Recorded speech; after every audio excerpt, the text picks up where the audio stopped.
अल्लाह जे पाक पैगंबर हजरत मोहम्मद करीम सब चो सल्लल्लाहु अलैहि वसल्लम साईं फरमायो तरक्तु फीकुम अमरैन मुझा उम्मतियो मां तहां के बसूखरियूं ॾेई थो वञा जेसि ताईं उन्हनि खे मज़बूत झलींदो तेसि ताईं गुमराह न थी। हिकिड़ो फरमाए किताबुल्लाह अल्लाह जो, ॿियो फरमायो मुंहिंजी हदीस। इन्हनि ॿिन्ही शयुनि खे जेसि ताईं तव्हां मज़बूत झलींदो तेसि ताईं तव्हां गुमराह न थी। मुझे पाक पैगंबर सल्लल्लाहु अलैहि वसल्लम फरमायो त चैन किस्मनि जे माण्हुनि जे ॾिसण जो जन्नत के शौक़ आहे। हिकिड़ो फरमायो तालिल क़ुरान, जेको मुंहिंजो उम्मती क़ुरान करीम जी तिलावत करे थो दौर करे थो जन्नत के शौक़ आहे त मां इन खे ॾिसां। हाणे पहिरीं तव्हां असां इहो सोचूं त तव्हां असां जेके बि हिते वेठा आहियूं त रोज़ानो क़ुरान करीम जो केतिरो दौर कयूं था। क़ुरान करीम में सीपारा आहिनि घणा बाबा? महीने में ॾींहं घणा? माना अल्लाह से तव्हां असांखे विरासत करे ॾिनी त रोज़ानो मुसलमान क़ुरान जो हिकिड़ो सीपारो दौर। पर जेकॾहिं रोज़ सॼो सीपारो नथा पढ़ी सघूं त महबूब करीम सब चो सल्लल्लाहु अलैहि वसल्लम फरमायो त मुंहिंजे उम्मत ते अल्लाह जो वॾो एहसान आहे जो कम थोरो सवाब, कम थोरो सवाब। फरमायो साहबन सगोरन के तव्हां मां जेको रात जो 3 दफ़ा क़ुल अल्लाह शरीफ पढ़ंदो उन जे खाते में क़ुरान जे 30 सीपारनि जो सवाब लिखियो। क़ुल हुवल्लाहु अहद अल्लाहु समद लम यलिद वलम यूलद वलम यकुल लहू कुफुवन अहद। अब 4 आयत 3 दफ़ा पढ़ूं त 30 सीपारनि जो सवाब तव्हां असांजे खाते में लिखी वञे। ॿिए पासे नो महबूब करीम खां पुछा कयूं हल तस्तउल क़ुलूब या रसूल अल्लाह, अल्लाह जा रसूल असांखे ॿुधायो त इंसान जी दिल कटजी कारी थींदी। पाक पैगंबर फरमायो त हाउ अल गिना, राग जे ॿुधण सां इंसान जी दिल कटजी कारी थींदी। पोइ अर्ज़ करण सां अच्छी भी थींदी। फरमायो हाउ छा सां? कसरत तिलावतिल क़ुरान व ज़िक्र हाज़िमिल लज़्ज़ात। महबूब करीम फरमायो क़ुरान जो दौर घणो कयो, मौत के याद कयो, तहांजी कटल दिल के अल्लाह पाक अछो। महबूब करीम के अल्लाह से कुरान करीम में सद करे फरमायो तो मुझा महबूब अधरात जो थी तू कुरान पढ़, मां अल्लाह तुझो ॿुधां। फरमाया या अय्युहल मुज़म्मिलु क़ुमिल लैला इल्ला क़लीलन निस्फ़हु अव इनक़ुस मिन्हु क़लीला औ ज़िद अलैहि वरत्तिलिल क़ुरआन तरतीला। मुझा प्यारा महबूब करीम अधरात जो उथी तू अकेलो कुरान पढ़ त मां रब्बुल आलमीन तो महबूब मोहम्मद जो कुरान ॿुधां। ओ मुस्तफा करीम सल्लल्लाहु अलैहि वसल्लम जेतिरो कुरान पढ़ियो असां सभई उन जे हिस्से में कोन था। हिकड़ी रात हिकड़ी रकात में 7 सीपारा सूरत बकरा पढ़ी आ, सूरत आल इमरान पढ़ी आ, सूरत निसा पढ़ी आ, सूरत माइदा पढ़ी आ, सूरत अनाम। अब तहां सां को आहे मुझे पाक पैगंबर हजरत मोहम्मद करीम सल्लल्लाहु अलैहि वसल्लम जा सहाबी सगोरा भी रात जो थी कुरान लिखियो पिया। कुरान इन रब्बक यअलमु अन्नका तक़ूमु अदना मिन सुलुसयिल लैलि व निस्फहु व सुलुसहु व ताइफतुन मिनल लज़ीना मअका वल्लाहु युक़द्दिरुल लैला वन नहारा अलिमा अलन तुहसूहु फताब अलैकुम फक़रऊ मा तयस्सर मिनल क़ुरआन।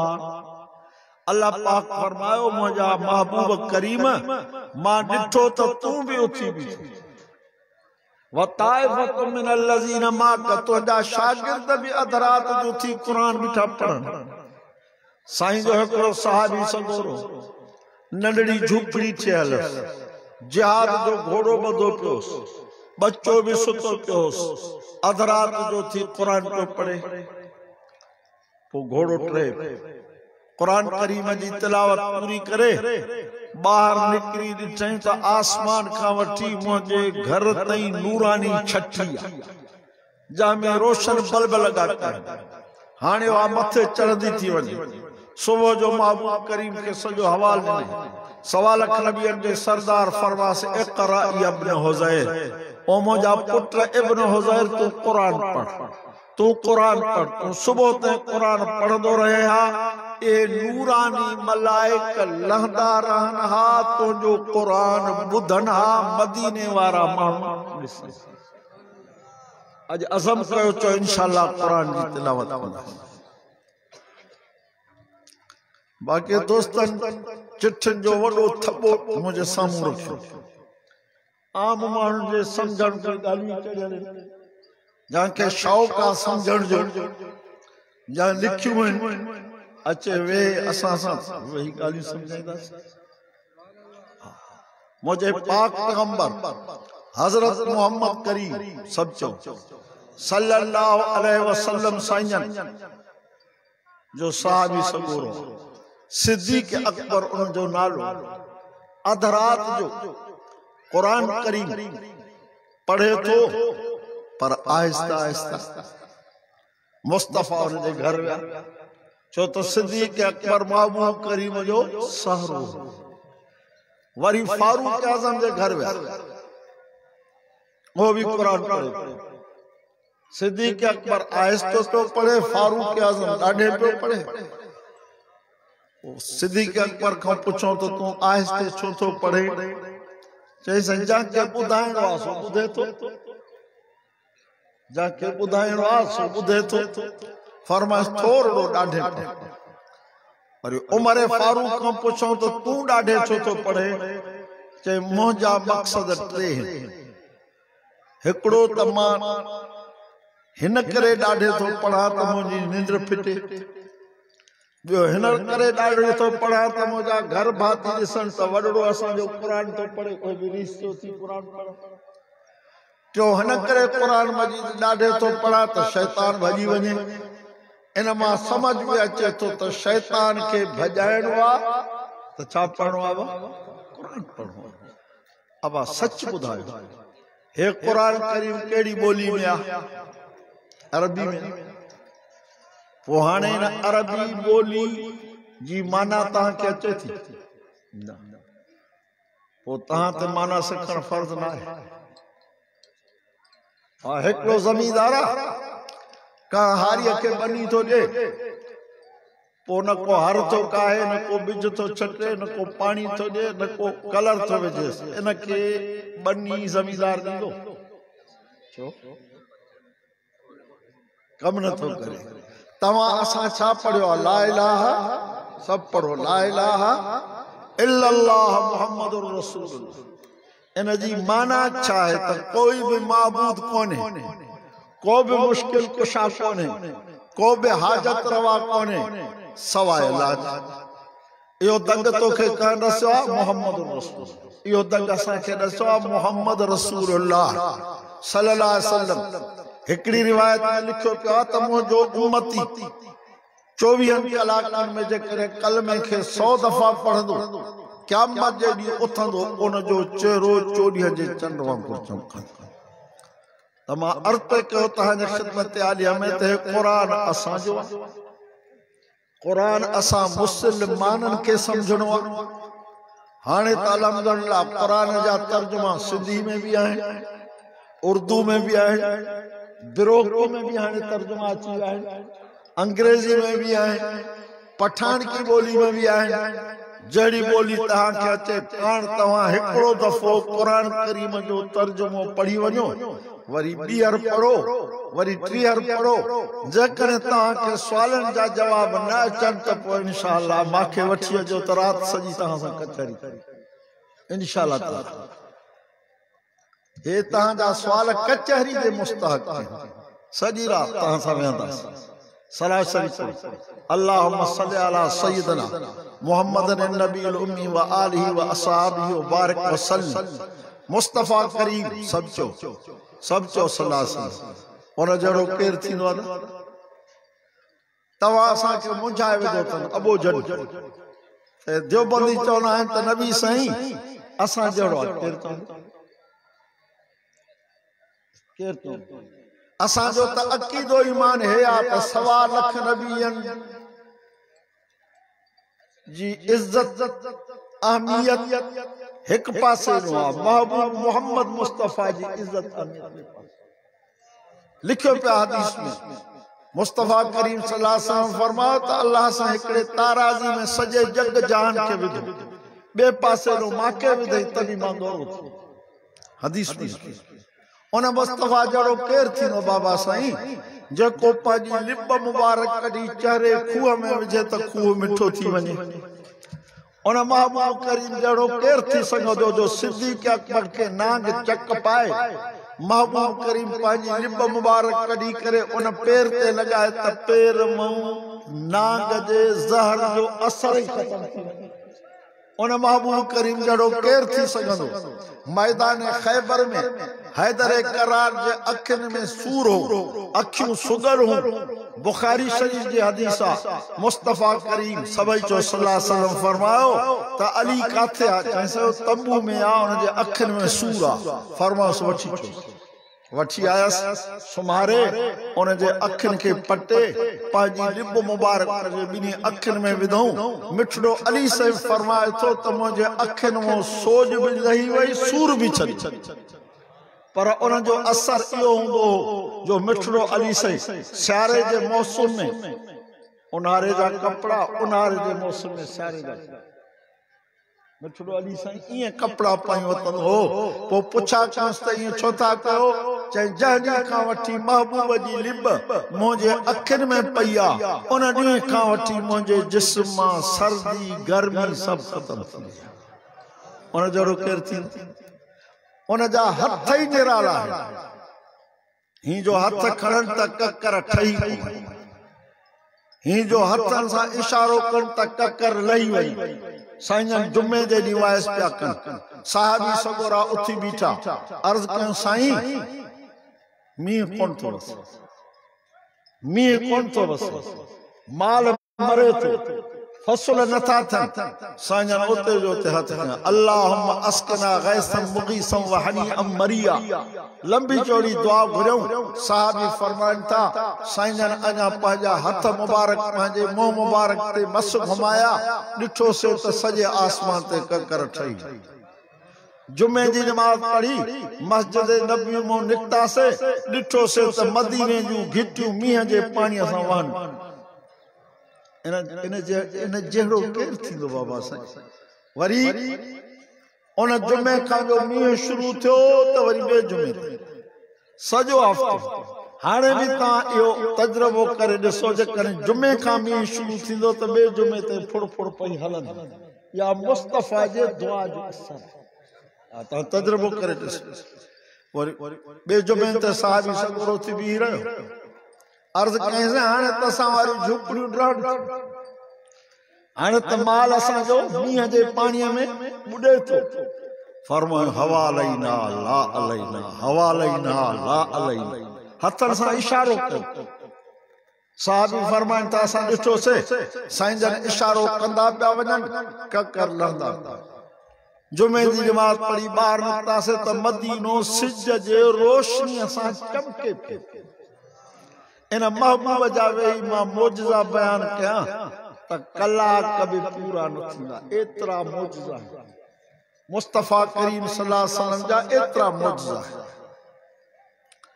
हबीब करीम 1.25 लाख नबियन जे सरदार ताजदार मदीना तवा असा के हे कुरान करीम दिनो जेस ते हिन कुरान करीम जो आवाज हिन दुनिया ते हलंदो तेस ते दुनिया खत्म न थी लिखियो पियो महबूब करीम सब चो सल्लल्लाहु अलैहि वसल्लम साईं जो नालो अचे सल्लल्लाहु अलैहि वसल्लम चो इन जे चवण सा तहां जे नामा आमाल में 10 नेकियूं लिखबी 10 गुनाह चढ़ंदा 10 दर्जा बुलंद थींदा केर तो चे सलात पढ़न को झलिन था नन असा तो चऊं था तो जो कम न थे तो 50 दफा सलात पढ़ इंशाअल्लाह तुने कम थी केर सलात जो मुनकिर बाकी सलात नबी से पान सिखारी तब परे हो जो तो हे पढ़ मुझे रोजे ते हो जो पान सिखारी नबी से फरमा तब परे हो जो तो पढ़ अल्लाहुम्मा सल्ली अला मुहम्मद वाला आल मुहम्मद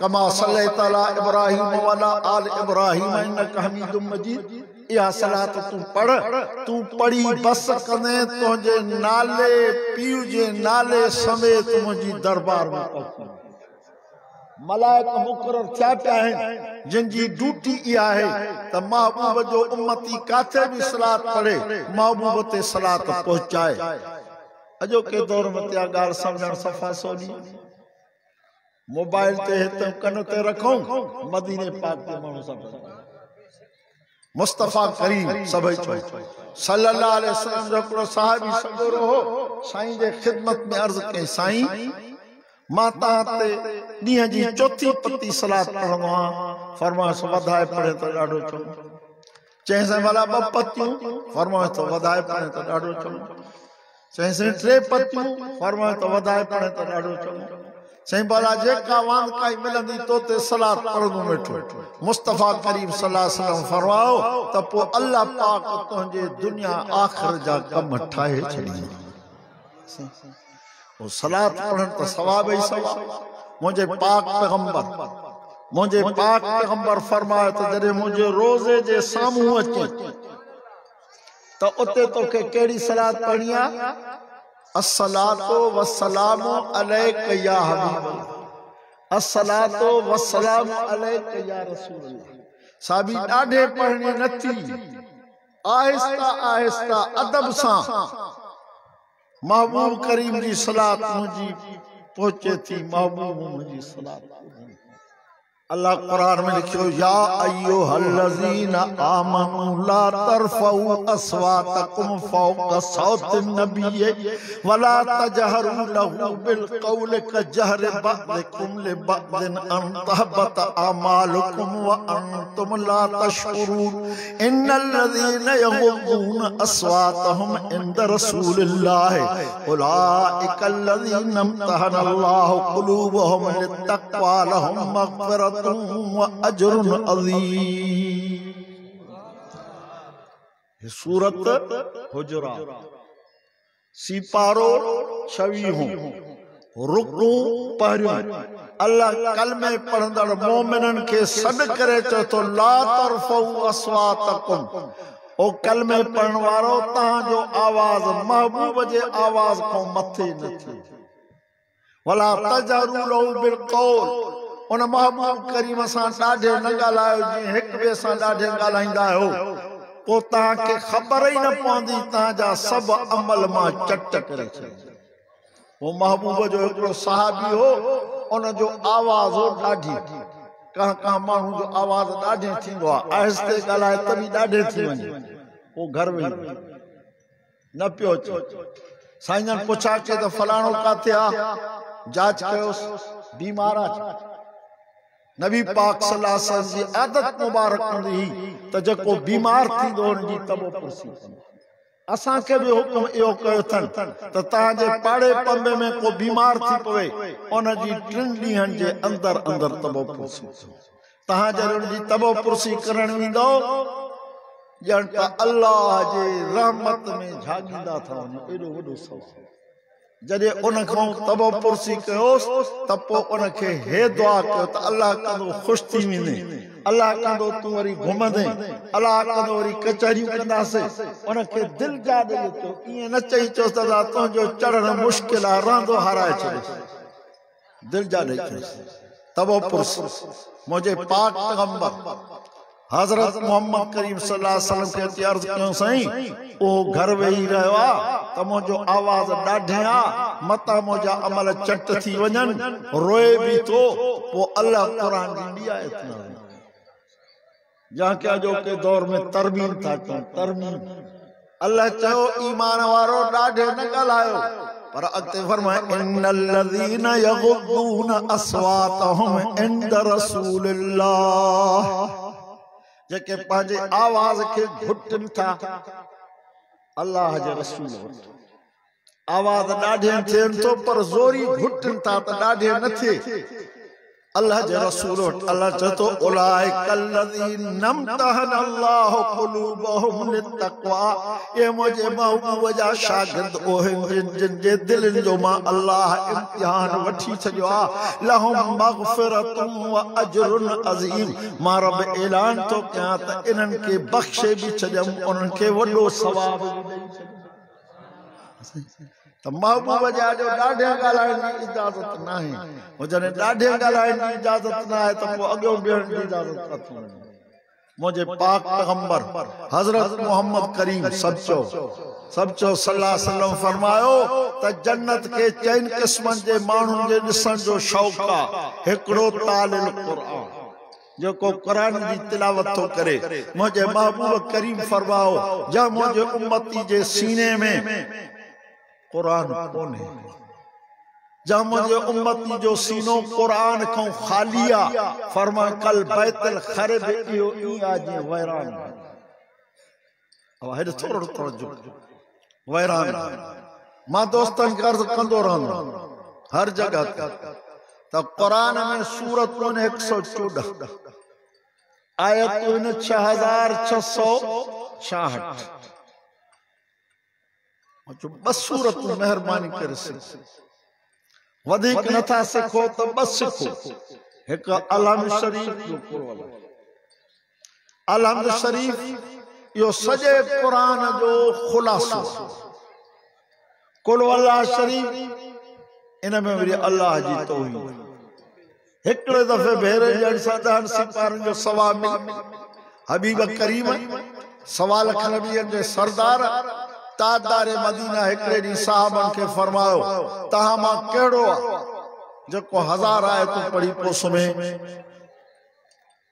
साहबी सगोरा अदब में चुप करे वो साईं पान बुधायो अलहाकुमुत तकासुर हत्ता जुर्तुमुल मकाबिर कल्ला सौफ तालमून सुम्मा कल्ला सौफ तालमून कल्ला लौ तालमून इल्मल यकीन लतरवुन्नल जहीम सुम्मा लतरवुन्नहा ऐनल यकीन सुम्मा लतुसअलुन्न यौमइज़िन अनिन नईम इन सूरत जो नालो सूरत तकासुर महबूब फरमा जो को मुझो उम्मती इन सूरत के एकड़ो भेरो नीदो उन जे खाते में 1000 आयतन जो सवाब लिखी बे पासे रो फरमायो क़यामत जे दी मां पंहिंजन उम्मतन के सुञाण अब नबी सही सा के क़यामत जे दी सुञाणन किन न गालायो न सुञातो तो छा बचो कुछ भी न सुञातो तो सब कुछ मिलियो अर्ज कर सुनान दो पहले नंबर में फरमायो तो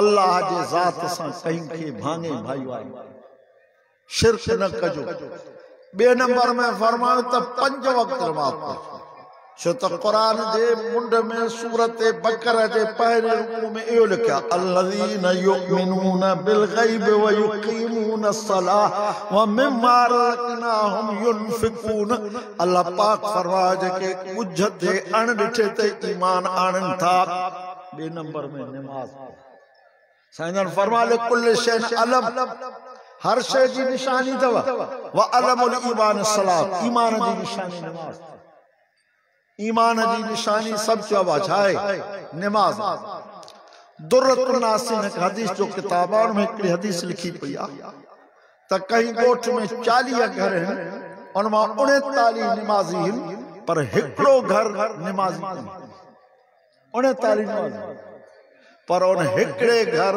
बेनमाजी जे बदबख्ती जो असर सजे गोठ ते इन जो सोलो में साथ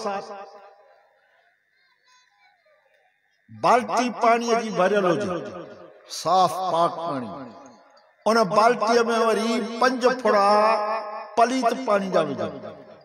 अब सजो पलीत थींदो कि न? बाल्टी वडी आ, 5 फुड़ा थोरा आहिनि, माना पलीती थोरी घणे खे ख़राब कंदी आ। 39 घर निमाज़ी, हिकिड़ो घर बेनिमाज़ी, त बदबख्ती जो असर सॼे ॻोठ ते। हाणे फ़ैसिलो तव्हां सभई कयो त हिकिड़े घर में जेकॾहिं 10 माण्हू आहिनि त मां तजुर्बे सां चवां थो त 2 मस निमाज़, अदड़ियूं अमड़ियूं असां वञूं उन्हनि त निमाज़ माफ़ कराए छॾे। बाक़ी असां वारा अदड़ा उहे बि चवंदासीं, के चवंदासीं दुआ कजां अलाह नसीब करे, के त चवंदासीं मुलनि खे फग जेके चिड़ियल हूंदा।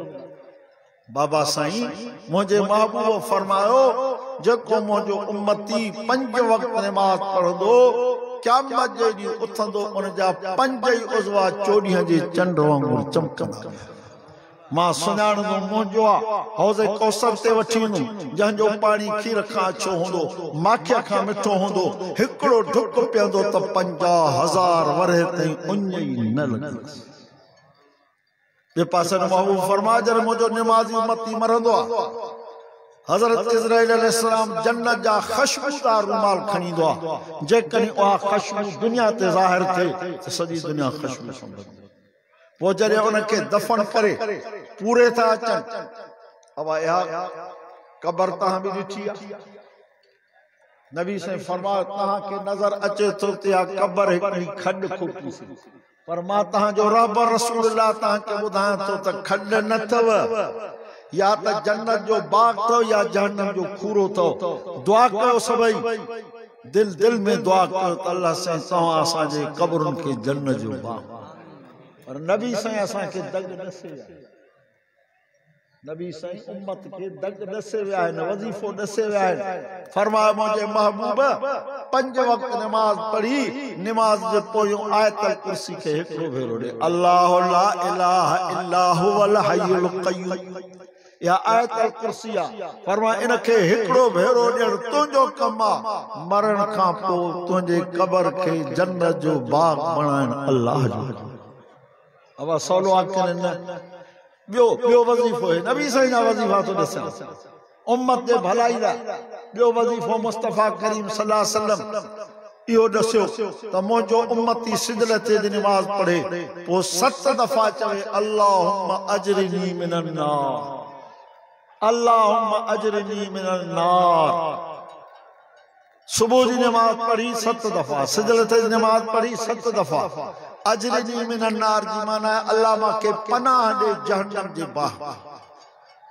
मां ईअं चवंदो आहियां, भला जेकॾहिं अरबी में न अचे त अल्लाह सां सिंधी बि सम्झे, बरेचकी बि सम्झे थो। छा चवे? अल्लाह सां मांखे जहन्नम खां पनाह, अल्लाह सां मांखे जहन्नम खां पनाह।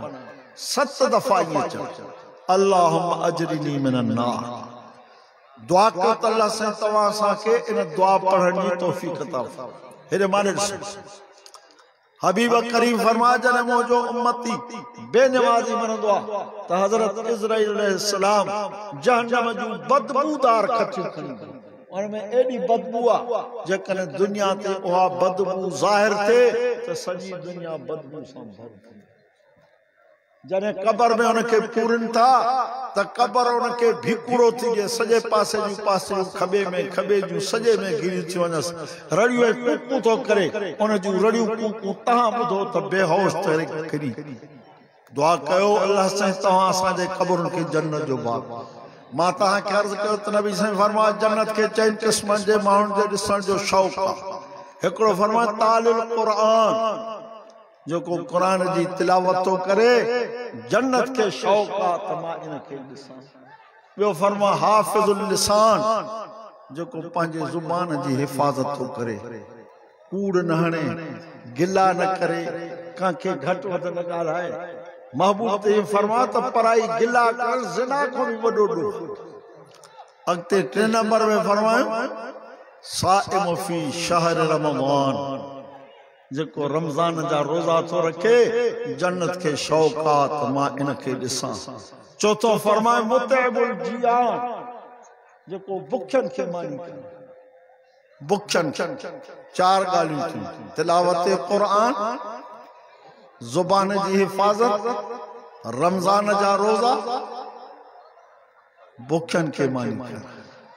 मां आयत जेका तहां जाडो पढ़ी उन जो तर्जुमो कयूं पोइ दुआ कयूं। अल्लाह पाक फरमावतु मा उहिया इलैका मिन किताब रब्बिक ला मुबद्दिल लिकलिमात। मुंहिंजा महबूब करीब जेको मां क़ुरान करीम तुंहिंजे मथां नाज़िल कयो आहे इन जी तिलावत कर। ला मुबद्दिल लिकलिमात, मुंहिंजो क़ुरान उहो सचो पक्को किताब आहे जो उन जे कलमनि में हेर फेर आहे। जी जगह मिलणी न आहे।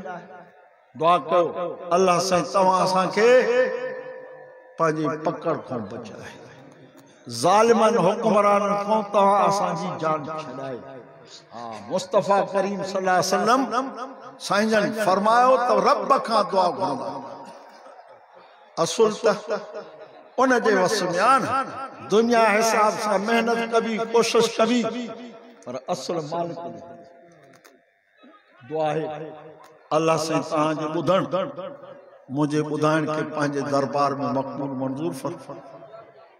कौन ॾींदो रखी रब्बना आतिना फिद दुनिया हसना व फिल आखिरत हसनत व क़िना अज़ाबन्नार। या अल्लाह से इन्हीं जहान में चङाई नसीब फरमा, इन्हीं जहान जे बुराइन खां एहसान ईमान कामिल सां दुनिया में ख़ात्मो बिल खैर खैर। या अल्लाह ओए कम करा जन राज़ी हुजे। सल्लल्लाहु ताला खैर खैर।